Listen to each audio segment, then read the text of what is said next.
Okay mga kababayan, Chris Ulo po at welcome back po ulit dito sa ating YouTube channel. Okay ito mga kababayan, mga kanalis, update ho tayo. Dito sa kinasasangkutang issue ho ni Governor Daniel Fernando ho, ng lungsod ho ng Bulacan. Di umano'y nung 21 raw ho ng Pebrero 2026, Sabado ng gabi, ay nagkaroon daw ho ng road rage. Diyan ho siya NLEX.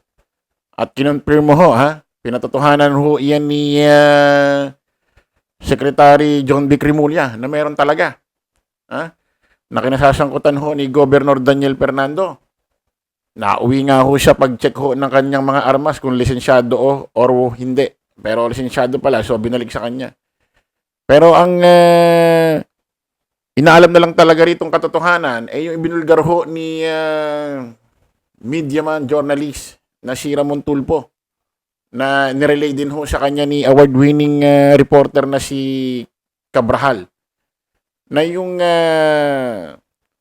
na road rage, yung kumbaga hinarang ho ng convoy nila Governor Daniel Fernando, isa ho sa mga anak ho ni Pangulong Bongbong Marcos, ay napag-alaman si Bini Marcos daw yun. Yun na lang ho yung hindi pa nako-confirm. Dininay ho yan ng Malacanang at ng PCO. Sa pagkatao ho ni Secretary Dave Gomez. Pero itong si John B. Cremulya, although kinonfirm niya, kumpirmado na mayroon talagang road rage na kinasasangkutan itong si Governor Daniel Fernando at kanyang mga bodyguard, kanyang convoy nung Sabado ho ng gabi, February 21, hindi niya ho talaga sinabing hindi anak ni Pangulong Bongbong Marcos.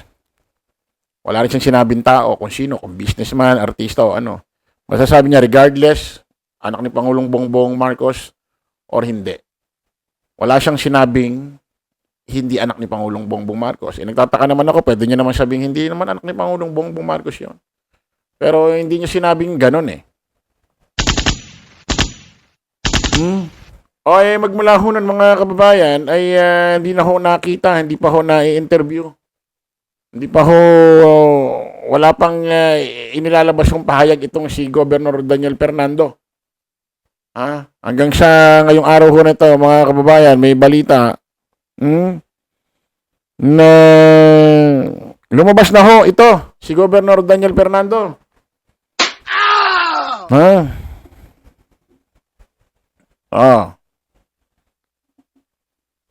Dinumog ng mga netizen at umani ng mga komento at hirit ang Facebook live stream ni Bulacan Governor Daniel Fernando.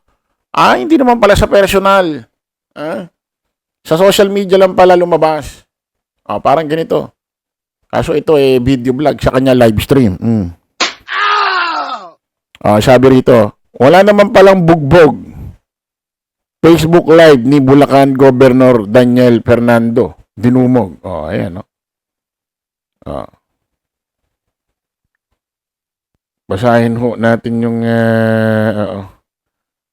wala naman palang link. Ito. Wala naman daw. Pero dito siya balita ho ng pep.ph.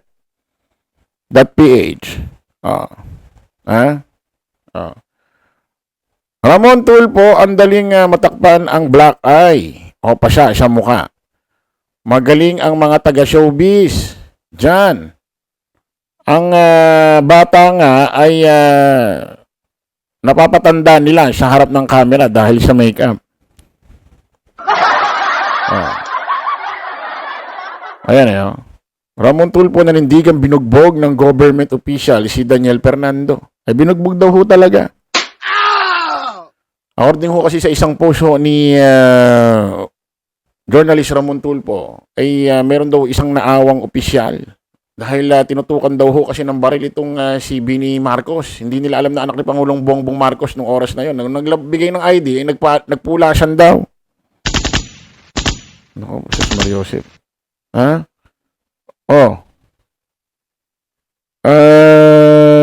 meron pa rito actually na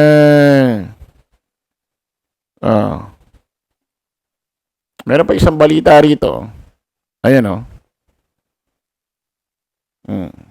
Bulacan Governor Daniel Fernando matagal nang may bukol sa noo. Kung titignan nyo nga, parang may bukol siya sa noo eh. Oh. Inakala ng ilang netizen na ang bukol sa noo ni Bulacan Governor Daniel Fernando ay resulta ng di umano'y pangbubugbog sa kanya ng isang high-ranking official. Ngunit base sa mga lumang larawan ng aktor, politician, ay matagal na siyang mayroon nito. Mukha bang bukol? Parang hindi naman, parang kasi may mga kilala rin akong ganyan, parang may bukol sa noo. Meron naman din akong kaibigan, nagkaroon ng bukol sa noo kasi binato ng misis niya. Ng kaldero. Ng kaldero. Ha? Okay, pakinggan natin ito mga kababayan.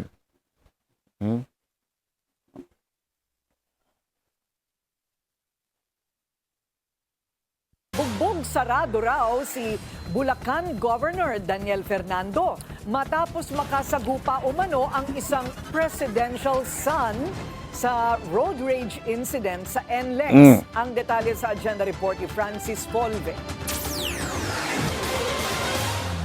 Magaang muka dahil ginulpi ng isang mataas na opisyal. Ito raw ang dahilan kung bakit di muna nagpapakita sa publiko si Bulacan Governor Daniel Fernando, ayon sa kolumnistang Simon Tulfo. Sangkot umano ang convoy ng gobernador sa road rage noong February 21 sa NLEX, kung saan hinabol at hinarang daw nila ang isang Land Cruiser na umovertake sa kanila. Sa kasamaang palad, anak pala ng Pangulo ang sakay umano ng nasabing sasakyan. Nauna nang itinanggi ng Malacanang na sangkot ang presidential son sa insidente. Nagsita na po kasi rito ang si Secretary patungkol po dyan at ang alam po natin ay nag-iimbestiga po ang LTO.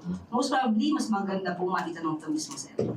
Hindi pinangalanan ni Tulfo kung sino ang nambugbog kay Fernando, pero hindi rin daw ang Pangulo o ang Presidential Security Command. Hindi rin daw alam ni PBBM ang sinapit ni Fernando. Wala po tayong informasyon dyan.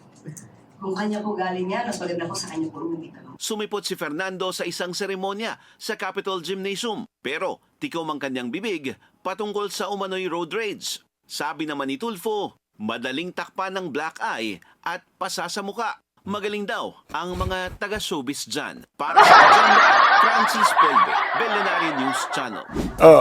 Yun ang nakakapagtaka, mga kababayan, mga ka-analyze, kung bakit sa laki ng isyong to, lumabas si Gov. Daniel Fernando, tikom ang kanyang bibig. Di man lang nagsalita. Di man lang pinagtanggol ang kanyang sarili. Ayun ang nakakapagtaka doon. Di ba? Yun ang doon tayo napapaisip. At kinumpirma talaga ni Secretary DILG John Vic Rimulya, meron talagang road rage nung Sabado, 21 ng Pebrero, gabi. May road rage doon, kinasasangkutan yung convoy at ni Governor Daniel Fernando. Positive daw talaga. Kaso, wala siyang sinabing anak ni Pangulong Bongbong Marcos yun. Hindi niya rin sinabing, hindi anak ni Pangulong Bongbong. Basta sabi niya, regardless, anak ni Pangulong Bongbong or hindi. Ganun na sinagot. At napunta sa check-upan ng armas kung may documents, kung legal. Kadalasan road rage, may hawak lang naman ng kaso ng ganyan, LTO. Ngayon lang tayo nakarinig na nang himasok ang DILG. Road rage tapos checkin yung mga armas. So, possible kaya totoo sinasabi ni Ramon Tulfo na nagkaroon ng tutukan at hindi nila alam anak ni Pangulong Bongbong Marcos. Yun ang yun ang nakakapagtaka doon.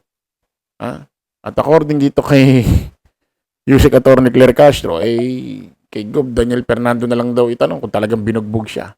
Hindi rin daw alam ni Pangulong Bongbong Marcos kung ano nangyari kay Daniel Fernando, kung binugbog talaga siya.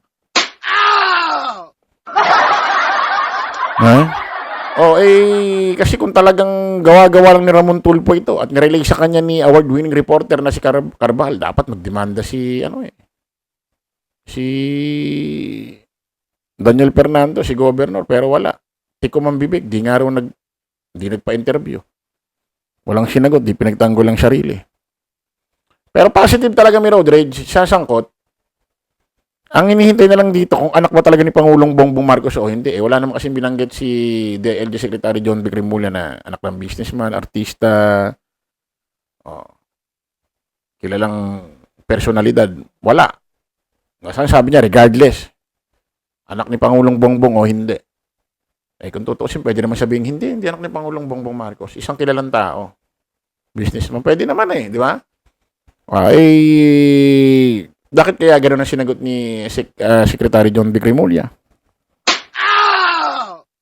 So, update tayo. Mukhang may karugtong pa rin ito, mga kababayan. Kita-kita ulit tayo sa panibagong vlog. Bye-bye po.